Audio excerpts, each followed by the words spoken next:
And welcome back. We are in week 2 of June, and we are continuing with footwork drills for Pong, Lu, Ji, and An. So let's get into it. We're looking at rollback here, Lu. We're angling with the rollback and then applying Ji. And so what we're simulating here is if you've ever done rollback exercise to Ji, that's kind of what we're simulating here. So you'll see here, I roll back, sit back, then I angle, step in, push with Ji. I roll back. You see the angle that and so the opponent's arm I'm pulling is the opponent's left. Pull, some people call it arm drag, and I circle around to the opponent's back, shoulder area, and then give a good press.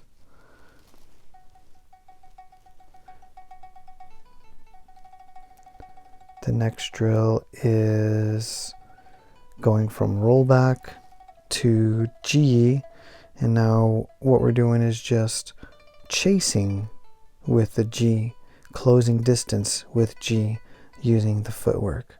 So I'm using a shuffle step.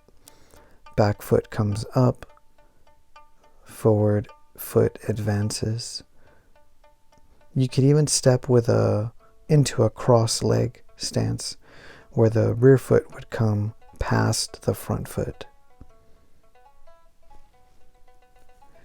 Now you see what I'm doing is alternating sides with Ji, and then I'm advancing using the shuffle step. So switch sides, heel toe transition, step 1, 2, switch sides, 1, 2, switch sides, 1, 2. And as you become more familiar, you can just pretty much do what you want with the footwork. Now I'm just turning 180 degrees to alternate sides. Push, step, push, step, push, step. And you should be able to follow the hand movement, the hand alternating as well.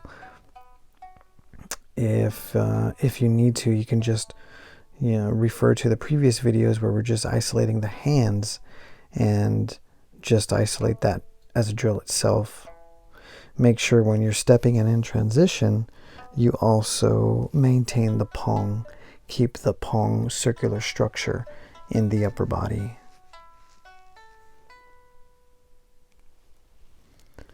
Now from Ji, we're going to An, and again, just using some different footwork. And what you can see is I'm yielding and retreating, taking a large step back so that I have more space for An to sit back and neutralize down.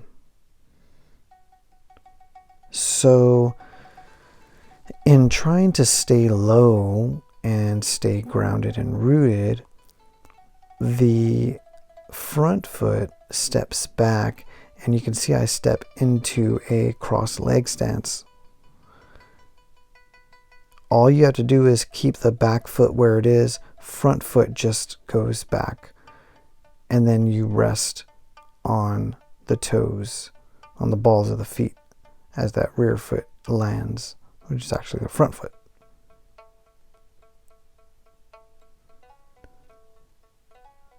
Step back, step forward. Now you can see I'm chasing, step back, and then 1, 2, 3, chase that. Seal down, step back, 1, 2, 3, and finish with the An. Step back, yield, neutralize, 1, 2, 3, push forward. Step back, 1, 2, 3.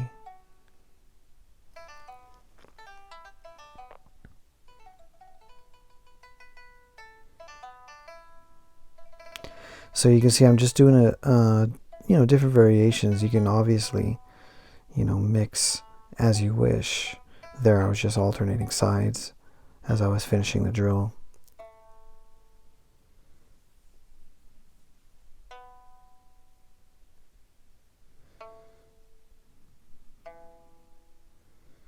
Alright, so now I'd like you to see if you can start to move at a medium speed to get a little bit of the power out for the single whip crane's beak posture.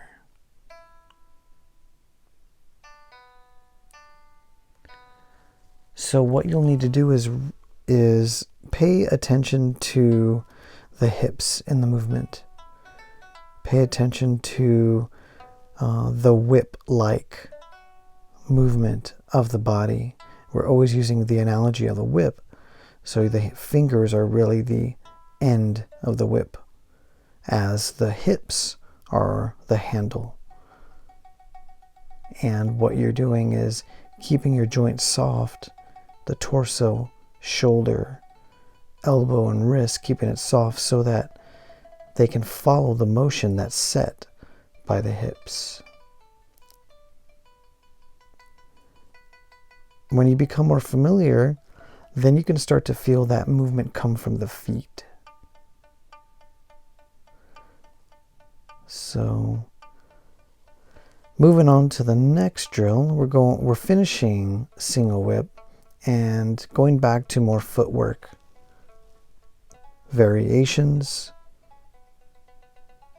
I'm using a large clear, a large neutralize for this single whip.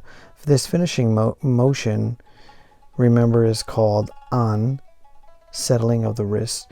It's a single hand an. Typically in the form we're doing a double hand an. This is a single hand an as you finish single whip. So I'm doing a large clear, press, on, settle, large clear. I'm stepping back, clearing, stepping forward to push, stepping back, clearing, stepping forward. And so the stepping back is me retreating, yielding, neutralizing. Stepping forward is stepping in, advancing, and following the opponent to push. And so you see I make a large circle. That can be a clear down, it can be a block. I can be blocking anywhere from the knee to the groin to the abdomen. If there's a kick that comes in, I can scoop it, which is actually a technique that we have in Shaolin. So now I'm alternating sides, just turning, clearing, press, turning, clearing, press, step forward, press, advance, step forward, press, step on the clear, step on the press, step back, clear, press, step back, clear, press. I'm utilizing the cross leg stance, heel toe transition. And this is a shuffle step. 1, 2. Step back, clear. So a lot of variations again here, and you can see just from these drills, it's all pretty much the same. There's either a shuffle step, a cross leg step, and then there's retreating and advancing.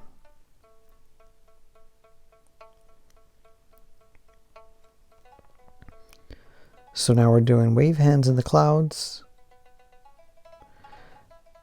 You can see it's similar to the form, and I'm just going to make one small tweak. I'm going to continue turning, pick up the heel and the toe, and keep rotating. So I turn, heel toe transition, and then the rear foot advances forward. Turn, heel toe transition, bring up the rear foot to step into a mabu. Turn again, switch hands, step forward. Switch hands, step forward. Switch hands, step forward. Switch hands, step forward.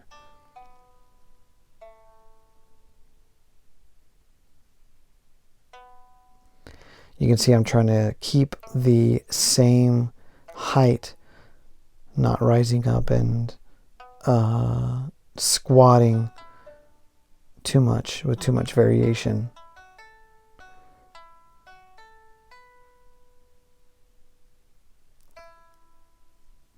So one of the things I mentioned in the description is that when you do the heel-toe transition and turn the foot to face in the direction you will be facing when you step into Ma Bu. So in this case, I'm turning left there. Foot's going to face forward because I'm stepping into that Ma Bu. Right here, same thing. Step into that Ma Bu. That's it for this week. Hope you enjoyed. Thanks for tuning in, and I will see you again next week for week 3 of June in the Taijiquan calendar series.